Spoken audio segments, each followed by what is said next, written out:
सर्वशत्रुविनाशनं जयावहं जपे नित्यम् अक्षयं परमं शिवम्। सर्वमङ्गलमाङ्गल्यं सर्वपापप्रणाशनं चिन्ताशोकप्रशमनम् आयुर्वर्धनमुत्तमम्। रश्मिमन्तं समुद्यन्तं देवासुरनमस्कृतं पूजयस्व विवस्वन्तं भास्करं भुवनेश्वरं। सर्वदेवात्मको ह्येष तेजस्वी रश्मिभावनः एष देवासुरगणान् लोकान् पाति गभस्तिभिः। एष ब्रह्मा च विष्णुश्च शिवस्कन्दः प्रजापतिः महेन्द्रो धनधः कालो यमः सोमो ह्यपाम्पतिः। पितरो वसवः साध्या यश्विनौ मरुतो मनुः वायुर्वह्निः प्रजाप्राणः ऋतुकर्ता प्रभाकरः। आदित्यः सविता सूर्यः खगः पूषा गभस्तिमान् सुवर्णसदृशो भानुः हिरण्यरेता दिवाकरः। हरितश्वः सहस्राक्षी सप्तशक्तिर्मरीचिमान् तिमिरोन्मन्थनशम्भुः त्वष्टा मार्ताण्डकोशुमान्। हिरण्यगर्भः शिशिरः तपनो भास्करो रविः अग्निगर्भोदितेः पुत्रः शङ्खः शिशिरनाशनः। व्योमनाथस्तमो भेदी ऋग्यजुःसामपारगः घनावृष्टिरपां मित्रः विन्ध्यावेधिप्लवङ्गमः। आतपी मण्डली मृत्युः पिङ्गलः सर्वतापनः कविर्विश्वो महातेजा रक्तः सर्वभवोद्भवः। नक्षत्रग्रहताराणाम् अधिपो विश्वभावनः तेजसामपि तेजस्वी द्वादशात्मन्नमोऽस्तु ते। नमः पूर्वाय गिरये पश्चिमायात्रये नमः ज्योतिर्गणानां पतये दीनाधिपतये नमः। जयाय जयभद्राय हर्यश्वाय नमो नमः। नमो नमः सहस्रांशो आदित्याय नमो नमः। नमः उग्राय वीराय सारंगाय नमो नमः। नमः पद्मप्रबोधाय मार्ताण्डाय नमो नमः। ब्रह्मेशानाच्युतेशाय सूर्यायादित्यवर्चसे भास्वते सर्वभक्षाय रौद्राय वपुषे नमः। तमोघ्नाय हिमघ्नाय शत्रुघ्नायामितात्मने कृतघ्नघ्नाय देवाय ज्योतिषां पतये नमः। तप्तचामीकराभाय वह्नये विश्वकर्मणे नमस्तमोभिनिघ्नाय रवये लोकसाक्षिणे। नाशयत्येष वैभूतं तदेव सृजति प्रभुः पायत्येष तपत्येष वर्षत्येष गभस्तिभिः। एष सुप्तेषु जागर्ति भूतेषु परिनिष्ठितः। एष एवाग्निहोत्रं च फलं चैवाग्निहोत्रिणां वेदाश्च क्रतवश्चैव क्रतूनां फलमेव च। यानि कृत्यानि लोकेषु सर्व एष रविप्रभुः। येन मापत्सु कृच्छ्रेषु कान्तारेषु भयेषु च कीर्तयन् पुरुषः कश्चिन्नावशीदति राघव। पूजयस्वैनमेकाग्रः देवदेवं जगत्पतिम् एतत् त्रिगुणितं जप्त्वा युद्धेषु विजयिष्यसि। अस्मिन् क्षणे महाबाहो रावणं त्वं वधिष्यसि। एवमुक्त्वा तदागस्त्यो जगामा च यथागतम्। एतत् श्रुत्वा महातेजः नष्टशोको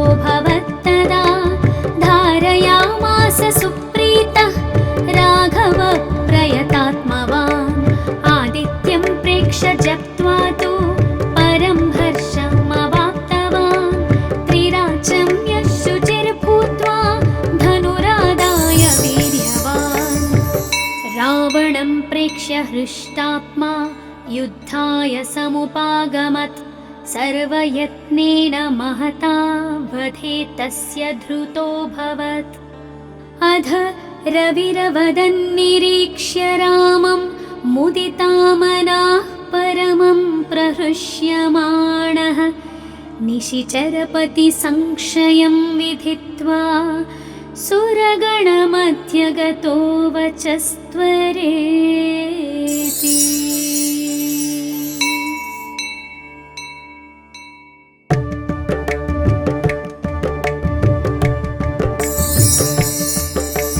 ततो युद्धपरिश्रान्तं समरे चिन्तया स्थितं रावणाञ्चाग्रतो दृष्ट्वा युद्धाय समुपस्थितं दैवतैश्च समागम्य द्रष्टुमभाग्यतोरणम् उपागम्याब्रवीद् रामम् अगस्त्यो भगवान् ऋषिः।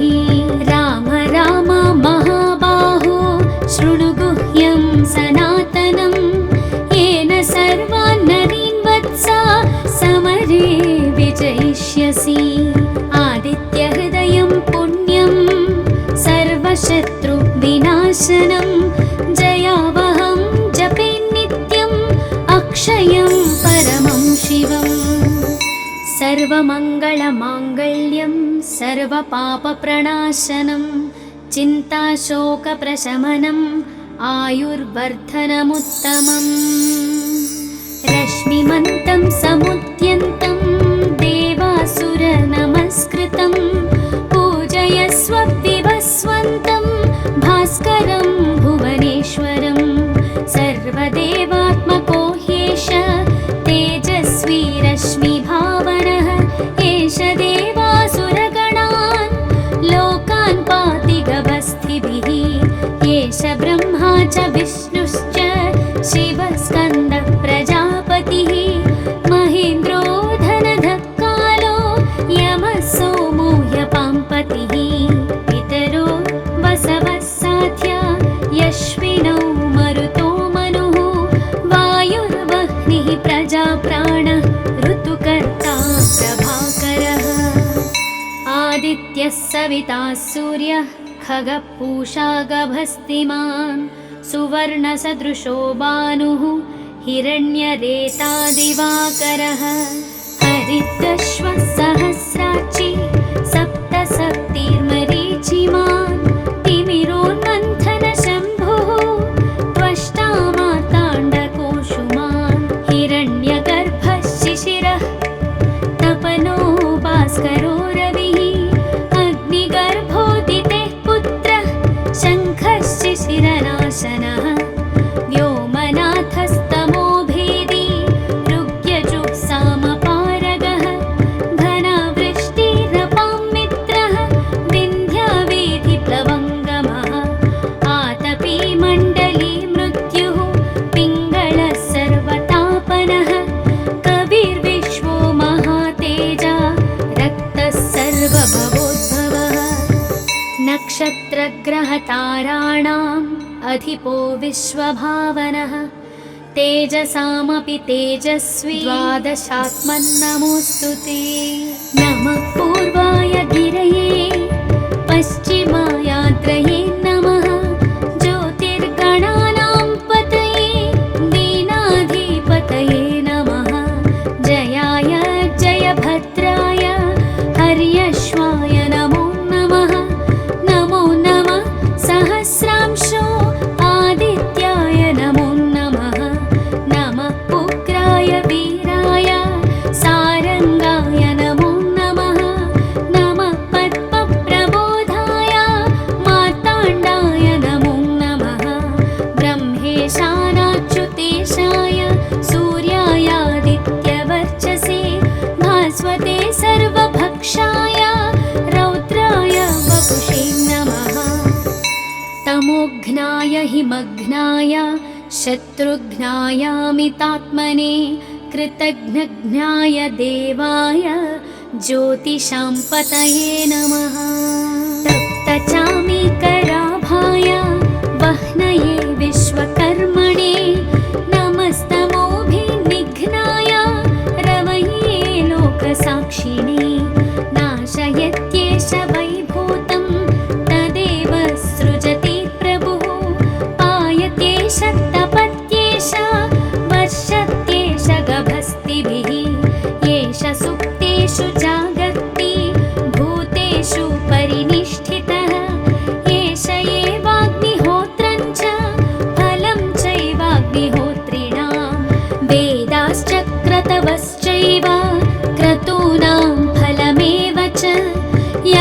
कृत्यानि लोकेषु सर्व एष रविप्रभुः येन मापत्सु कृच्छ्रेषु कान्तारेषु भयेषु च कीर्तयन् पुरुषः कश्चिन्नावशीदति राघव पूजयस्वैनमेकाग्रः देवदेवं जगत्पतिम् एतत् त्रिगुणितं जप्त्वा युद्धेषु विजयिष्यसि अस्मिन् क्षणे महाबाहो रावणं त्वं वधिष्यसि एवमुक्त्वा तदागस्त्यो जगामा च यथागतम् एतत् श्रुत्वा महातेजः नष्टशोको भवत्तदा धारयामास सुप्रीतः राघव प्रयतात्मवान् आदित्यं प्रेक्ष्य जप्त्वा तु परं हर्षमवाप्तवान् त्रिराचम्य शुचिर्भूत्वा धनुरादाय वीर्यवान् रावणं प्रेक्ष्य हृष्टात्मा युद्धाय समुपागमत् सर्वयत्नेन महता वधे तस्य धृतोऽभवत् अध रविरवदन्निरीक्ष्य रामं मुदितामनाः परमं प्रहृष्यमाणः निशिचरपतिसंशयं विधित्वा सुरगणमध्यगतो वचस्त्वरेति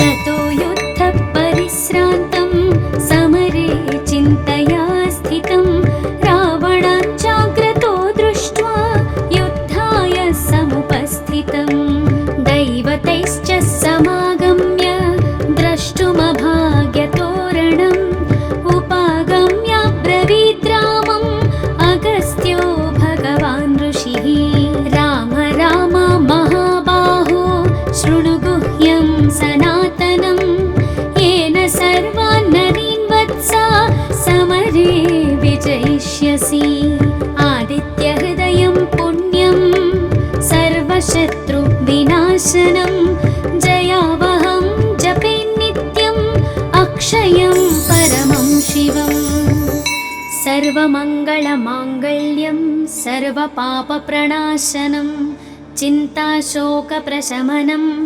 आयुर्वर्धनमुत्तमम् रश्मिमन्तं समुद्यन्तं देवासुरनमस्कृतं पूजयस्व विवस्वन्तं भास्करं भुवनेश्वरं सर्वदेवात्मको ह्येष तेजस्वी रश्मिभावनः एष देवासुरगणान् लोकान् पाति गवस्थिभिः एष ब्रह्मा च विष्णुश्च शिवस्कन्दः प्रजापतिः महेन्द्रो धनधः कालो यमः सोमो ह्यपाम्पतिः पितरो वसवः साध्या यश्विनौ मरुतो मनुः वायुर्वह्निः प्रजाप्राणः ऋतुकर्ता प्रभाकरः आदित्यः सविता सूर्यः खगः पूषा गभस्तिमान्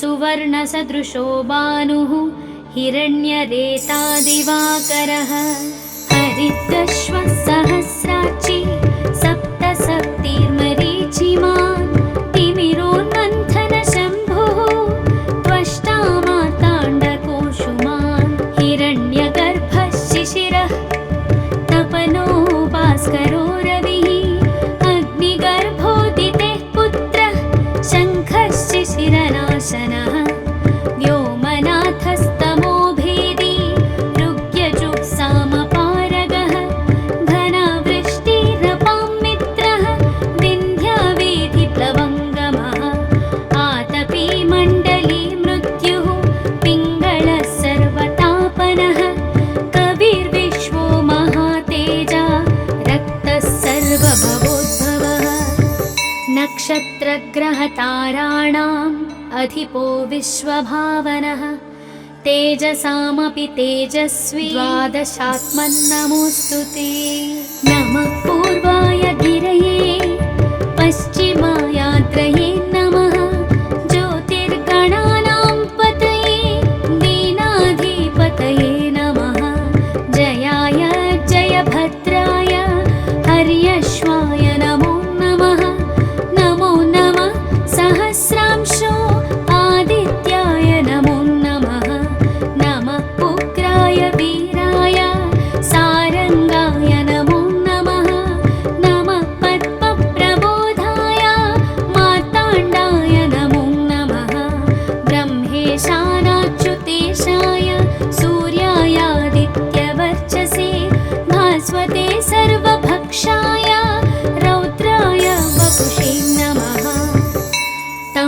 दग्ध्नाय हिमग्नाय शत्रुघ्नायामितात्मने कृतघ्नघ्नाय देवाय ज्योतिषां पतये नमः।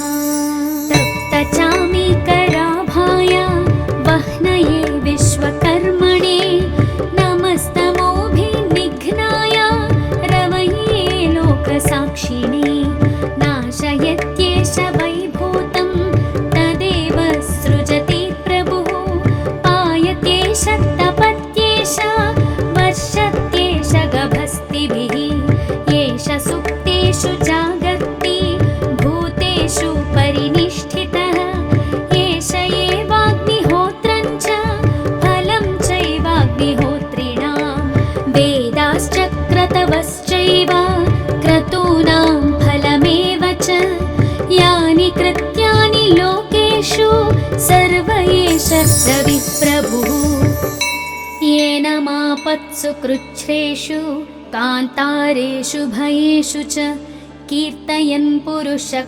कश्चिन्नावशीदति राघव। पूजयस्वैनमेकाग्रः देवदेवं जगत्पतिम् एतत् त्रिगुणितं जप्त्वा युद्धेषु विजयिष्यसि अस्मिन् क्षणे महाबाहो रावणं त्वं वधिष्यसि एवमुक्त्वा तदागस्त्यो जगामा च यथागतम् एतत् श्रुत्वा महातेजः नष्टशोको भवत्तदा धारयामास सुप्रीतः राघवः प्रयतात्मवान् आदित्यं प्रेक्ष्य जप्त्वा तु परं हर्षमवाप्तवान् त्रिराचं यशुचिर्भूत्वा धनुरादाय वीर्यवान् रावणं प्रेक्ष्य हृष्टात्मा युद्धाय समुपागमत् सर्वयत्नेन महता वधे तस्य धृतोऽभवत् अध रविरवदन्निरीक्ष्य रामं मुदितामनाः परमं प्रहृष्यमाणः निशिचरपतिसंक्षयं विधित्वा सुरगणमध्यगतो वचस्त्वरेति।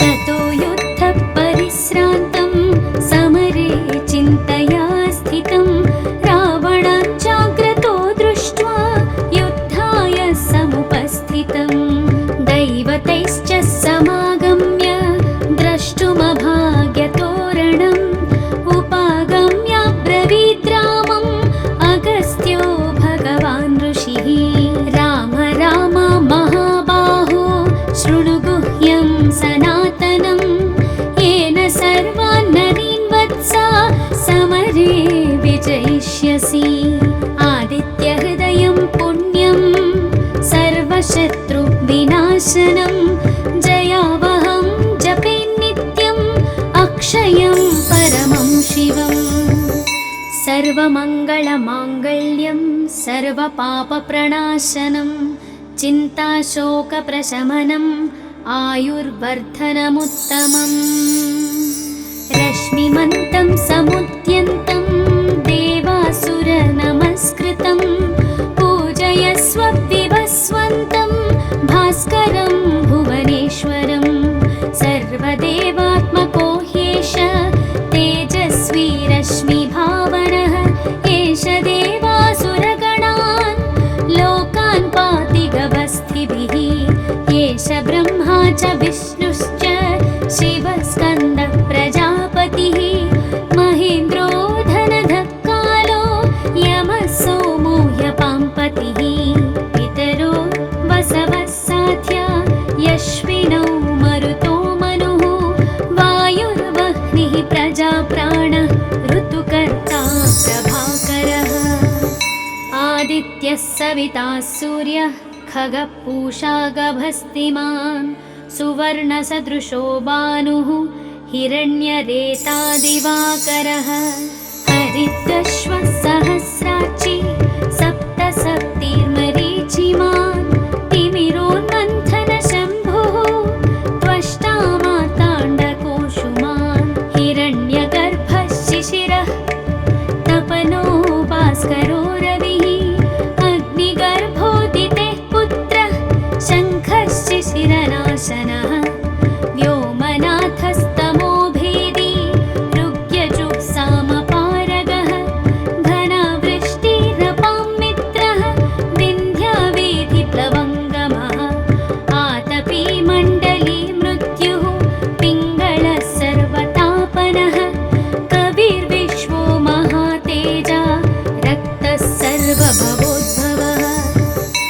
नक्षत्रग्रहताराणाम् अधिपो विश्वभावनः तेजसामपि तेजस्वी द्वादशात्मन्नमोऽस्तु ते। नमः पूर्वाय गिरये पश्चिमायात्रये नमः ज्योतिर्गणानां पतये दीनाधिपतये नमः जयाय जयभद्राय हर्यश्वाय नमो नमः। नमो नमः सहस्रांशो आदित्याय नमो नमः। नमः उग्राय वीराय सारंगाय नमो नमः। नमः पद्मप्रबोधाय मार्ताण्डाय नमो नमः। ब्रह्मेशानाच्युतेशाय सूर्यायादित्यवर्चसे भास्वते सर्वभक्षाय रौद्राय वपुषे नमः। तमोघ्नाय हिमघ्नाय शत्रुघ्नायामितात्मने कृतघ्नघ्नाय देवाय ज्योतिषां पतये नमः।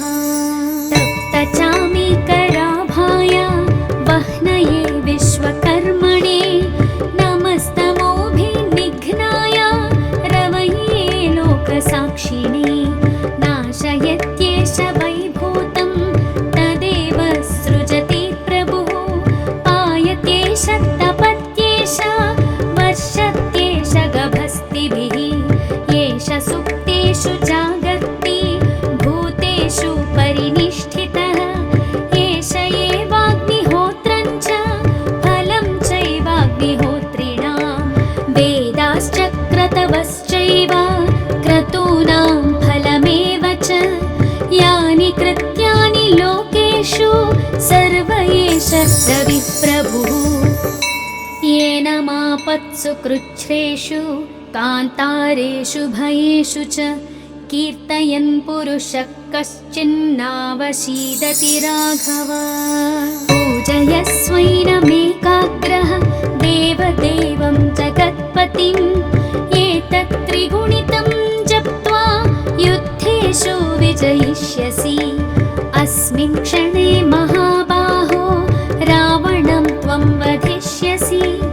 एवमुक्त्वा तदागस्त्यो जगामा च यथागतम् एतत् श्रुत्वा महातेजः नष्टशोको भवत्तदा धारयामास सुप्रीतः राघवः प्रयतात्मवान् आदित्यं प्रेक्ष्य जप्त्वा तु परं हर्षमवाप्तवान् त्रिराचं यशुचिर्भूत्वा धनुरादाय वीर्यवान् रावणं प्रेक्ष्य हृष्टात्मा युद्धाय समुपागमत् सर्वयत्नेन महता वधे तस्य धृतोऽभवत्।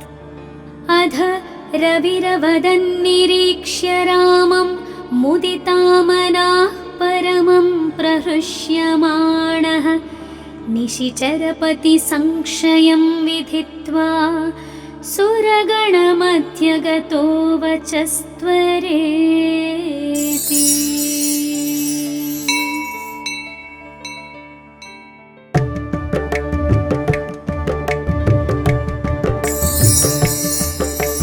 ततो युद्धपरिश्रान्तं समरे चिन्तया स्थितं रावणाञ्चाग्रतो दृष्ट्वा युद्धाय समुपस्थितं दैवतैश्च समागम्य द्रष्टुमभाग्यतोरणम् उपागम्य ब्रवीद्रामम् अगस्त्यो भगवान् ऋषिः।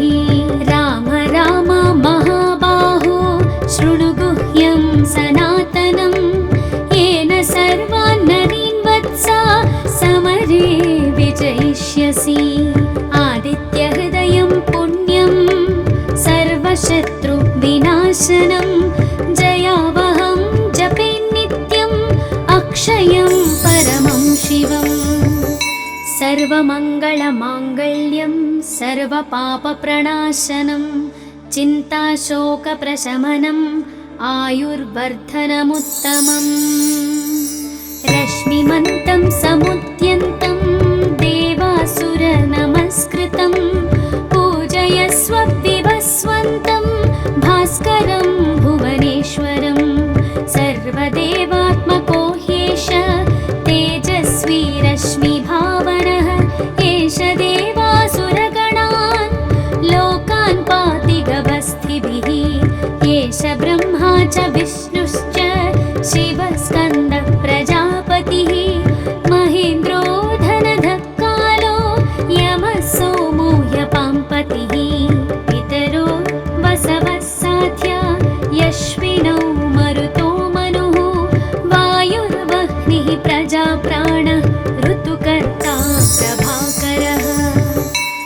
आदित्यः सविता सूर्यः खगः पूषा गभस्तिमान् सुवर्णसदृशो भानुः हिरण्यरेता दिवाकरः हरितश्वः सहस्राक्षी सप्तसप्तिर्मरीचिमान् तिमिरोन्मन्थनशम्भुः त्वष्टा मार्ताण्डकोशुमान् हिरण्यगर्भः शिशिरः तपनो भास्करो रविः अग्निगर्भोदितेः पुत्रः शङ्खः शिशिरनाशनः व्योमनाथस्तमो भेदी ऋग्यजुःसामपारगः घनावृष्टिरपां मित्रः विन्ध्यावेधिप्लवङ्गमः आतपी मण्डली मृत्युः पिङ्गळः सर्वतापनः कविर्विश्वो महातेजा रक्तः सर्वभवोद्भवः नक्षत्रग्रहताराणाम् अधिपो विश्वभावनः तेजसामपि तेजस्वी द्वादशात्मन्नमोऽस्तु ते नमः पूर्वाय गिरये पश्चिमायाद्रये नमः ज्योतिर्गणानां पतये दीनाधिपतये नमः जयाय जयभद्राय हर्यश्वाय नमो नमः नमो नमः सहस्रांशो आदित्याय नमो नमः नमः उग्राय वीराय सारङ्गाय नमो नमः नमः पद्मप्रबोधाय मार्ताण्डाय नमो नमः ब्रह्मेशानाच्युतेशाय सूर्यायादित्यवर्चसे भास्वते सर्वभक्षाय रौद्राय वपुषे नमः तमोघ्नाय हिमघ्नाय शत्रुघ्नायामितात्मने कृतघ्नघ्नाय देवाय ज्योतिषां पतये नमः तप्तचामीकराभाय वह्नये विश्वकर्मणे नमस्तमोभिनिघ्नाय रवये लोकसाक्षिणे नाशयत्येष वैभूतं तदेव सृजति प्रभुः पायत्येष तपत्येष वर्षत्येष गभस्तिभिः एष सुप्तेषु जागर्ति भूतेषु परिनिष्ठितः एष एवाग्निहोत्रं च फलं चैवाग्निहोत्रिणां वेदाश्च क्रतवश्चैव क्रतूनां फलमेव च यानि कृत्यानि लोकेषु सर्व एष रविप्रभुः येन मापत्सु कृच्छ्रेषु कान्तारेषु भयेषु च कीर्तयन् पुरुषः कश्चिन्नावशीदति राघव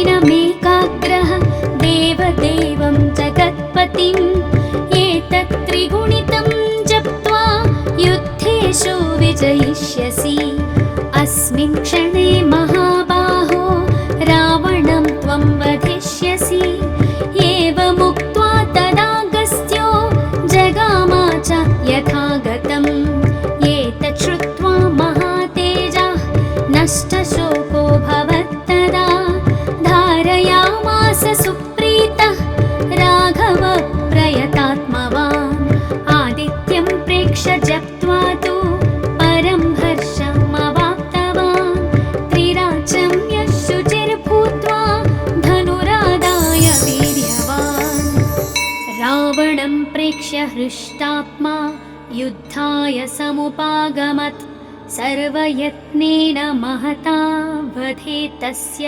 धृतोऽभवत् अध रविरवदन्निरीक्ष्य रामं मुदितामनाः परमं प्रहृष्यमाणः निशिचरपतिसंक्षयं विधित्वा सुरगणमध्यगतो वचस्त्वरेति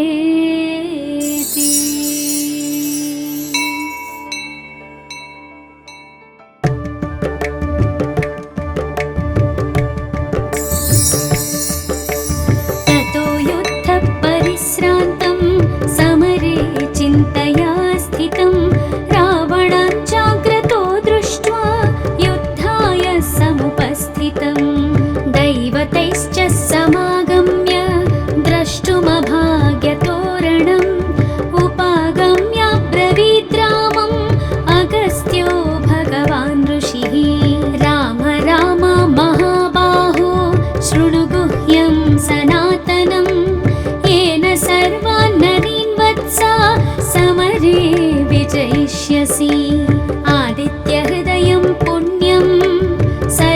शत्रुविनाशनं जयावहं जपे नित्यम् अक्षयं परमं शिवम् सर्वमङ्गलमाङ्गल्यं सर्वपापप्रणाशनं चिन्ताशोकप्रशमनम् आयुर्वर्धनमुत्तमम् रश्मिमन्तं समुद्यन्तं देवासुरनमस्कृतं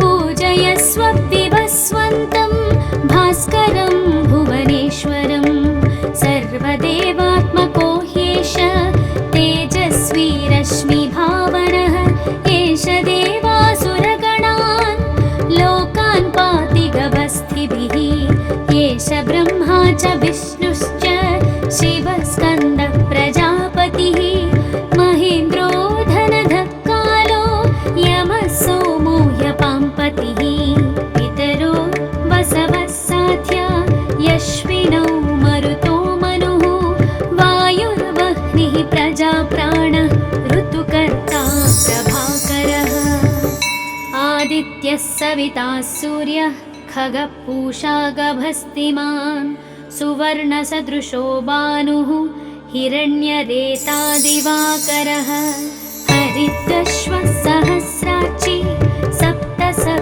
सप्तसप्तिर्मरीचिमान् तिमिरोन्मन्थनशम्भुः त्वष्टा मार्ताण्डकोशुमान् हिरण्यगर्भः शिशिरः तपनो भास्करो रविः अग्निगर्भोदितेः पुत्रः शङ्खः शिशिरनाशनः व्योमनाथस्तमो भेदी ऋग्यजुःसामपारगः घनावृष्टिरपां मित्रः विन्ध्यावेधिप्लवङ्गमः आतपी मण्डली मृत्युः पिङ्गळः सर्वतापनः कविर्विश्वो महातेजा रक्तः सर्वभवोद्भवः नक्षत्रग्रहताराणाम् अधिपो विश्वभावनः तेजसामपि तेजस्वी द्वादशात्मन्नमोऽस्तु ते नमः पूर्वाय गिरये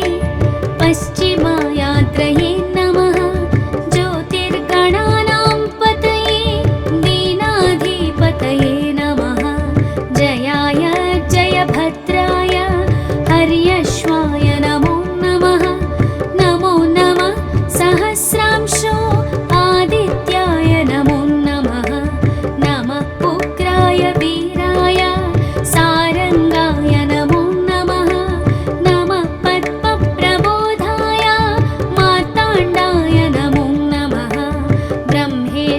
ब्रह्मेशानाच्युतेशाय सूर्यायादित्यवर्चसे भास्वते सर्वभक्षाय रौद्राय वपुषे नमः तमोघ्नाय हिमघ्नाय शत्रुघ्नायामितात्मने कृतघ्नघ्नाय देवाय ज्योतिषां पतये नमः तप्तचामीकराभाय वह्नये विश्वकर्मणे नमस्तमोभिनिघ्नाय रवये लोकसाक्षिणे नाशयत्येष वैभूतं तदेव सृजति प्रभुः पायत्येष तपत्येष वर्षत्येष गभस्तिभिः एष सुप्तेषु जागर्ति भूतेषु परिनिष्ठितः एष एवाग्निहोत्रं च फलं चैवाग्निहोत्रिणां वेदाश्च क्रतवश्चैव क्रतूनां फलमेव च यानि कृत्यानि लोकेषु सर्व एष रविप्रभुः येन मापत्सु कृच्छ्रेषु कान्तारेषु भयेषु च कीर्तयन् पुरुषः कश्चिन्नावशीदति राघव पूजयस्वैनमेकाग्रः देवदेवं जगत्पतिम् एतत् त्रिगुणितं जप्त्वा युद्धेषु विजयिष्यसि अस्मिन् क्षणे महाबाहो रावणं त्वं वधिष्यसि एवमुक्त्वा तदागस्त्यो जगामा च यथागतम् एतत् श्रुत्वा महातेजः नष्टशोको भव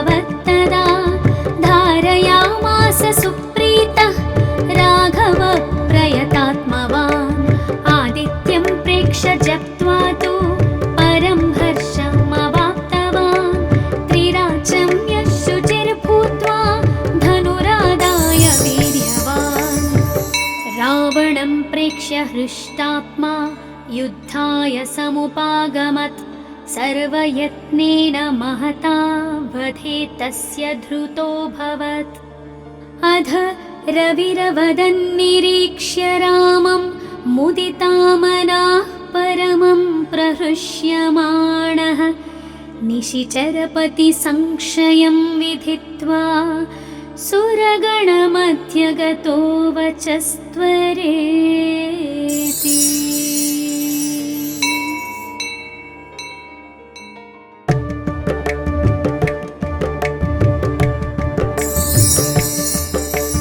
ततो युद्धपरिश्रान्तं समरे चिन्तया स्थितं रावणाञ्चाग्रतो दृष्ट्वा युद्धाय समुपस्थितं दैवतैश्च समागम्य द्रष्टुमभाग्यतोरणम् उपागम्याब्रवीद् रामम् अगस्त्यो भगवान् ऋषिः।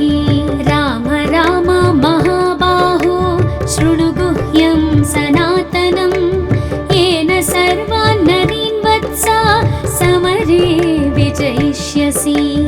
आदित्यहृदयं पुण्यं सर्वशत्रुविनाशनं जयावहं जपे नित्यम् अक्षयं परमं शिवम्। सर्वमङ्गलमाङ्गल्यं सर्वपापप्रणाशनं चिन्ताशोकप्रशमनम् आयुर्वर्धनमुत्तमम्।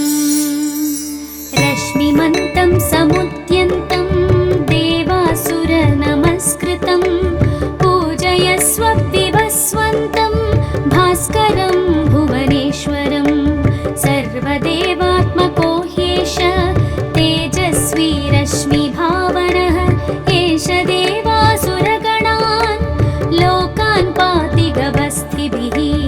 एष ब्रह्मा च विष्णुश्च शिवस्कन्दः प्रजापतिः महेन्द्रो धनधः कालो यमः सोमो ह्यपाम्पतिः।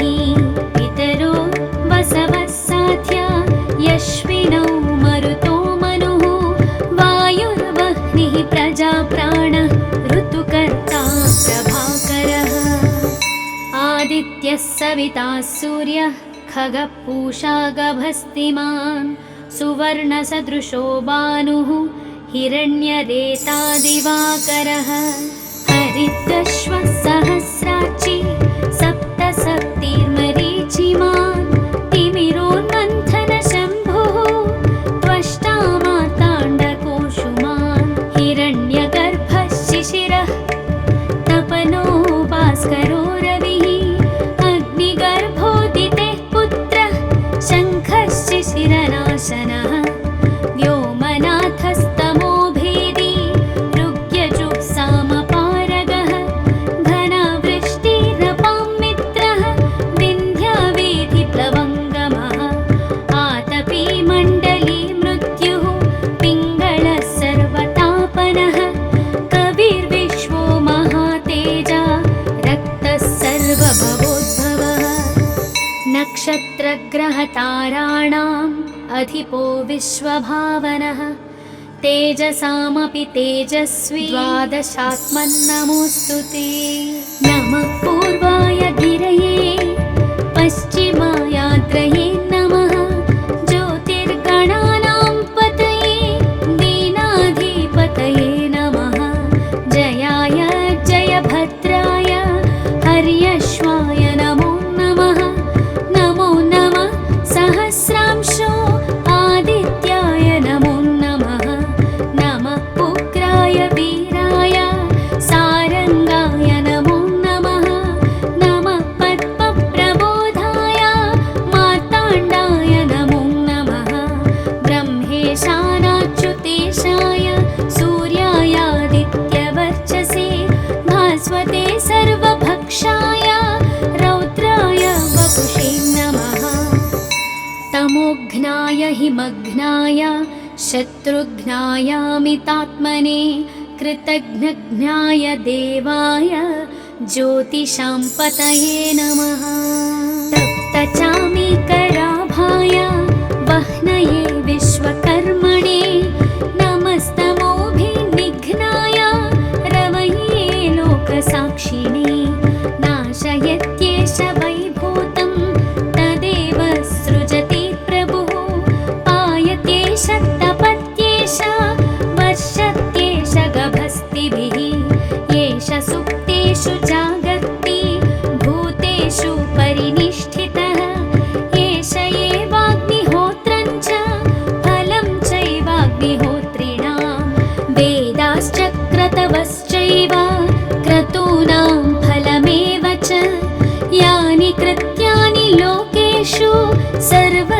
रविः प्रभुः येन मापत्सु कृच्छ्रेषु कान्तारेषु भयेषु च कीर्तयन् पुरुषः कश्चिन्नावसीदति राघव पूजयस्वैनमेकाग्रः देवदेवं जगत्पतिम् एतत् त्रिगुणितं जप्त्वा युद्धेषु विजयिष्यसि अस्मिन् क्षणे महाबाहो रावणं त्वं वधिष्यसि एवमुक्त्वा तदागस्त्यो जगामा च यथागतम् एतत् श्रुत्वा महातेजः नष्टशोको भवत्तदा धारयामास सुप्रीतः राघव प्रयतात्मवान् आदित्यं प्रेक्ष्य जप्त्वा तु परं हर्षमवाप्तवान् त्रिराज्यं